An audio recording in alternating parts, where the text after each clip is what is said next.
Today I will be changing or replacing the alternator on this 2015 Chrysler Town & Country.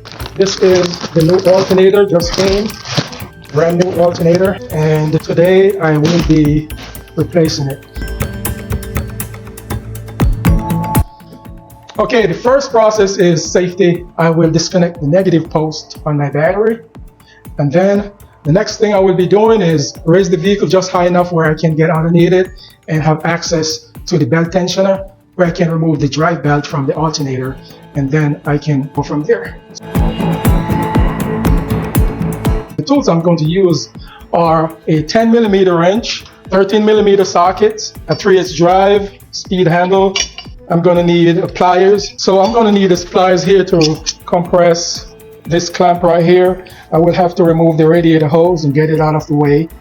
Then I can remove the expansion tank for the coolant and the fan shroud right here. Then I have to remove this guard right here, the engine guard. So let's get on to it.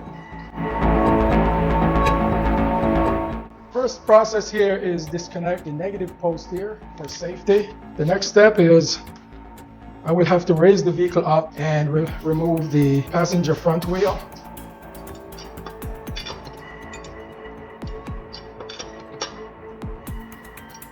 The next thing I'm going to do here, which I've already pre-done, I place the jack underneath the frame here. See, here's the frame right here. Okay, now this is the jack hand to raise the vehicle here by placing it like this. And press and rotate it like that. But I have a 3/4 socket here with a 3/8 speed handle to speed up the process. So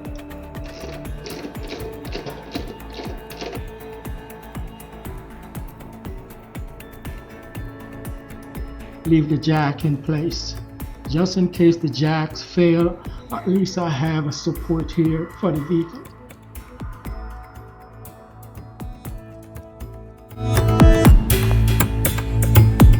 Okay, the next step is removing this guard right here that I can have access to the belt tensioner, which is right here. Okay, here's the first clip.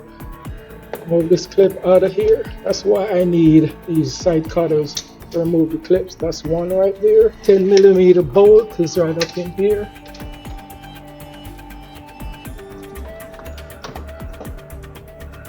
Here's the other bolt, 10mm bolt. Okay, and the next one is this clip right here.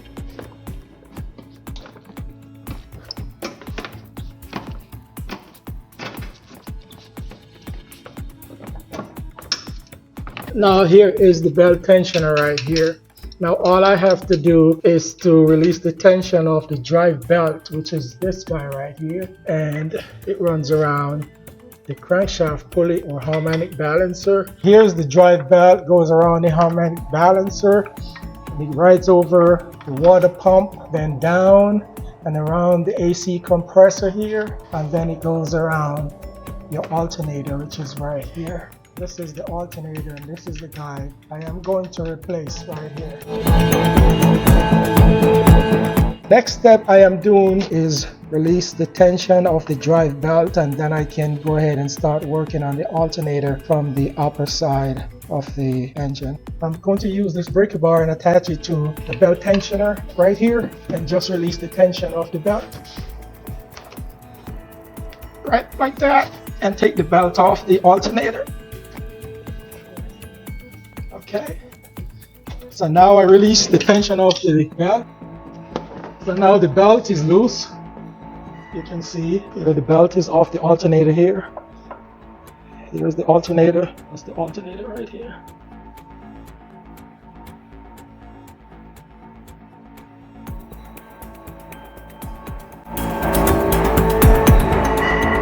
Everything else now is on the upper end in order to start the process of removing the alternator. So first I'm going to remove the engine cover here. It's just snap on just like that. The next step, guys, is removing the expansion tank here and just let it slide down in the bottom. By disconnecting this hose right here, this is the overflow hose from the radiator, and it goes to the expansion tank. So now I can just lower the expansion tank to the ground.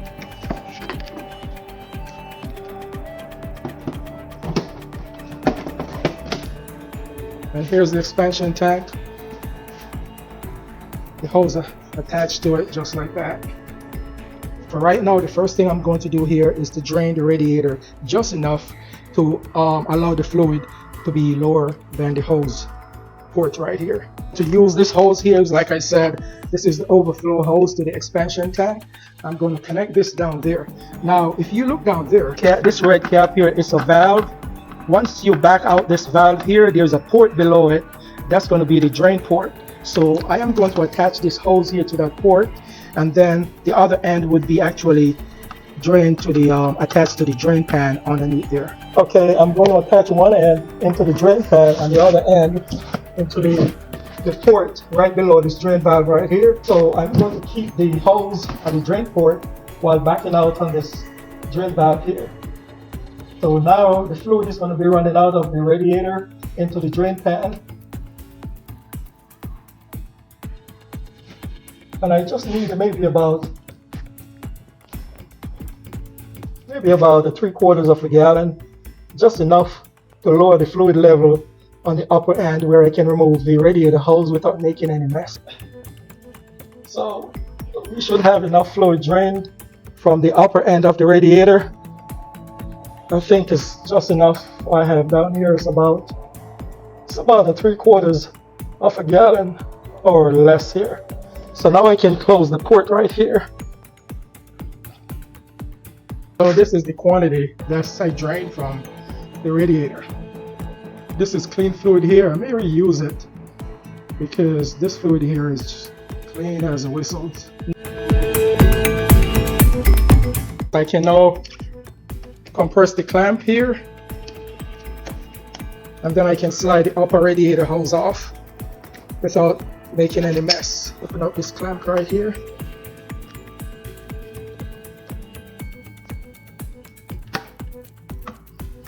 And get this radiator hose out of the way. This wire harness here, I need to disconnect it. In order to disconnect this wire harness, I use a pick and pull it backward, just like that, and then compresses it like that and slide it out,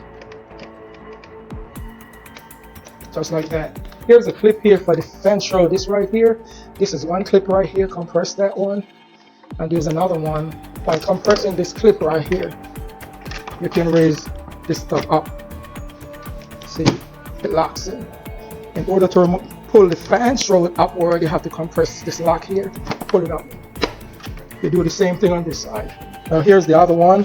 Compress this side here inward and pull inward and pull the whole thing up, just like that. Now you pull it upward like that.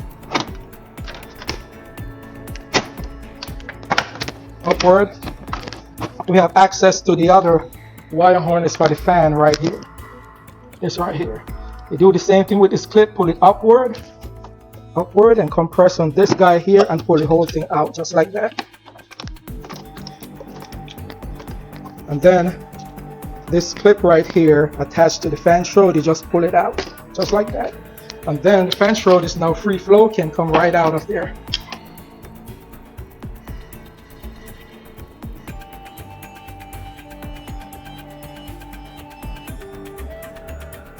So now we got the fan shroud out of the way. We have access to the alternator. Here's the alternator right here. Here's a 13mm bolt, 1, 2, and there is one forward right down here. Okay, before we start loosening the bolts on the alternator, I am going to remove the battery cable and the wire harness to the alternator. So in order to remove the battery cable, there is a safety cap on there that all you have to do is compress it right here and take it off. These two lips right here, and then below that is this wire harness here. This red clip here, pull it backward just like that and compress on this lip right here and take the whole thing out. Okay, on the nut back here, which is the battery cable attached to, is a 13mm socket. Okay, so here is the 13mm nut that attach the battery cable to the back of the alternator. Now this is the nut I'm going to remove here. Okay.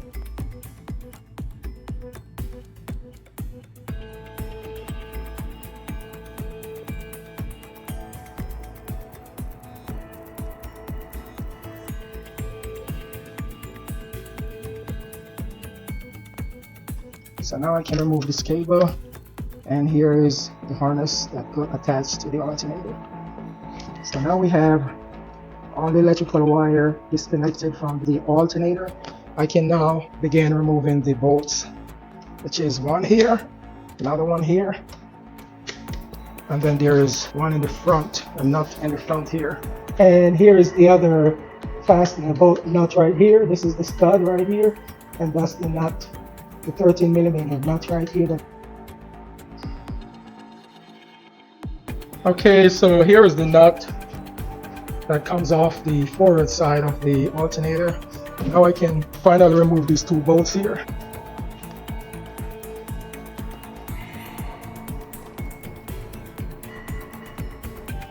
Okay guys, this is just for information. What I used to do when I used to work for the car dealer, I used to put a guard right here just to prevent the alternator from falling out of my hands. Be very careful because these pins here are very delicate and they're for cooling.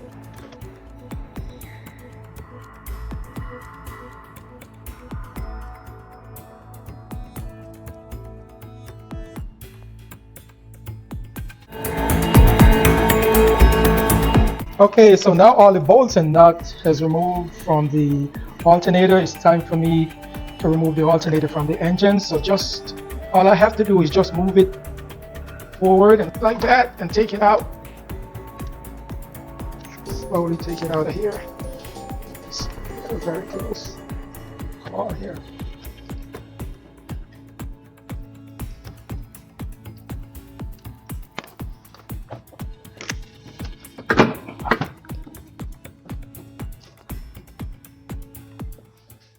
And here is the alternator, the guy here. So now I can match it up with the new one, see what it looks like. Yep, identical match. And now I can go ahead and install this new alternator. So now I brace it back underneath here. Slide it forward slowly.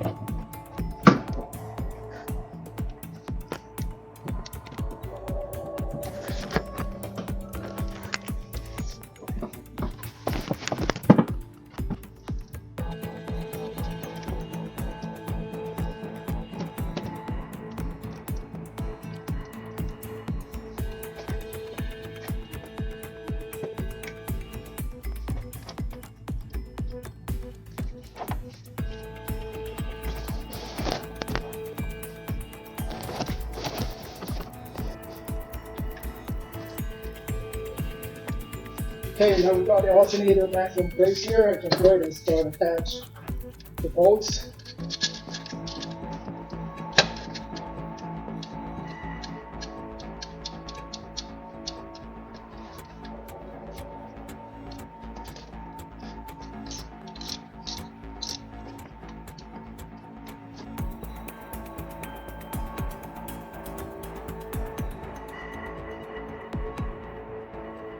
Next step is to attach the harness here.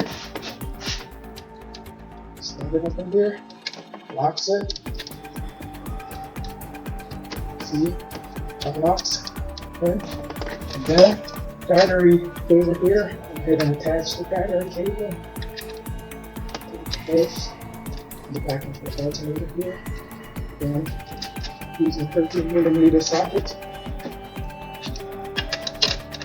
Put it down.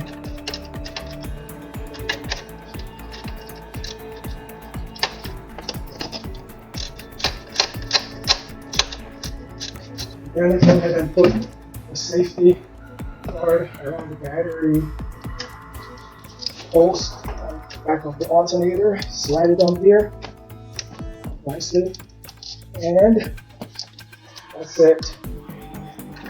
So now everything is in reverse and it's taken off. So the next step is install the drive belt.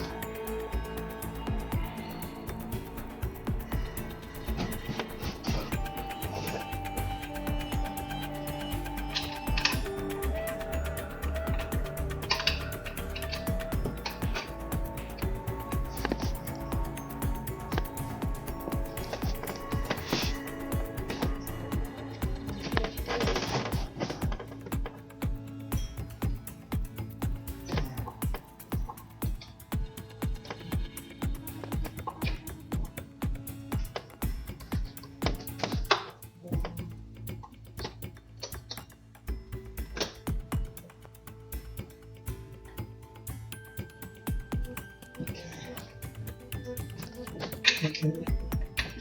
Alright, so there we go. There we go. Okay. Alright. So here's the harmonic balancer. First I got the belt on the harmonic balancer. Then it goes around the water pump. Then around the AC compressor here. And then right around the alternator up here. Across over to the idle pulley, around the power steering pump here. And then the last place I attach it is to the right here, to the tension right here. Now I'm going to install the fan assembly.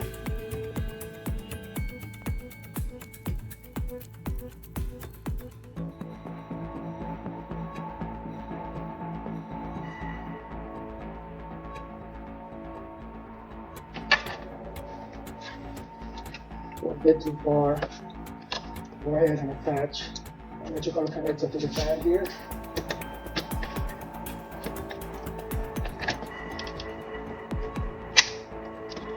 Then I can go ahead and finally put the fan in place here.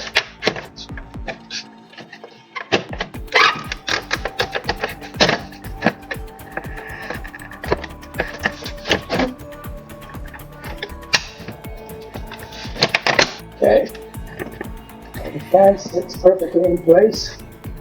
I can go ahead and connect this handle right here.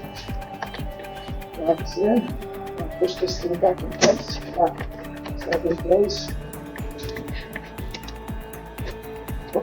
Back in place. Now I can go ahead and install my expansion tank.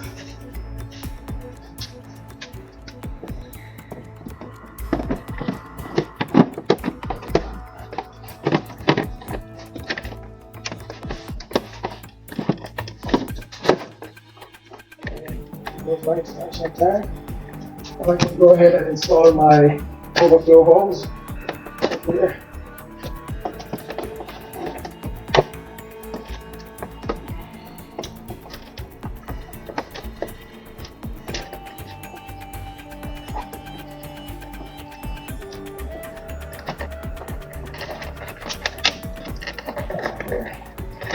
In place.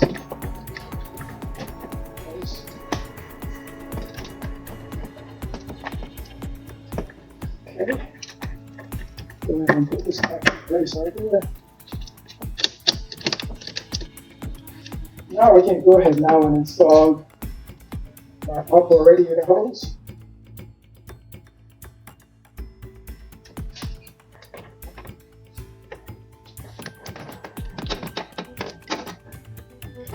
Put this back in place with bronze.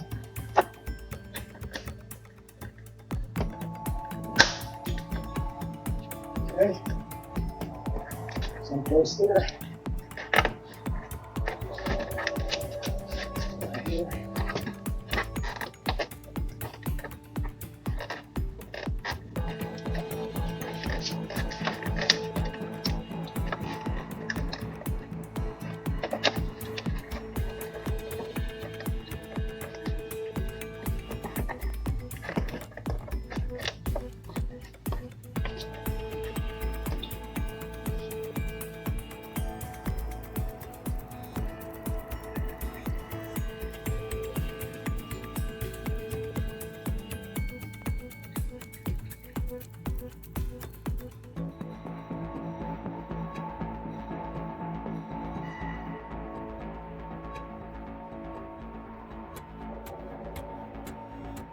So now I have everything back in place. I can now go ahead and put the engine covers back on. So now I can go ahead and install my negative post battery.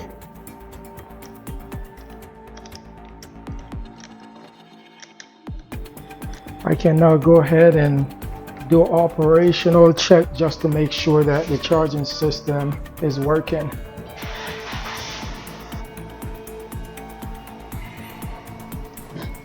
Okay, the battery light disappeared as soon as the engine started up. Now I can go ahead and check the alternator, see if it's actually putting out the required voltage. And yep, 13.6, and that's good. So I know the alternator is charging and everything is back to normal. So that's it. Thank you guys for supporting my channel. Oh, I'm so grateful. Thank you very much. And don't forget to like, share, and subscribe.